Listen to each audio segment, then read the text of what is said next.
खुदावंद के ज़िंदगी बख्श कलाम में से ज़बूर नंबर 13। ऐ खुदावंद, कब तक? क्या तू हमेशा मुझे भूला रहेगा? तू कब तक अपना चेहरा मुझसे छुपाए रखेगा? कब तक मैं जी में मंसूबा बांधता रहूं और सारे दिन अपने दिल में गम किया करूं?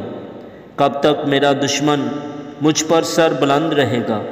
ऐ खुदावंद मेरे खुदा, मेरी तरफ तवज्जो कर और मुझे जवाब दे, मेरी आंखें रोशन कर।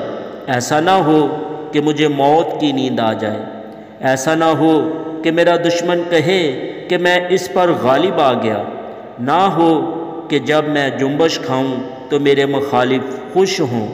लेकिन मैंने तो तेरी रहमत पर तवक्कुल किया है, मेरा दिल तेरी नजात से खुश होगा।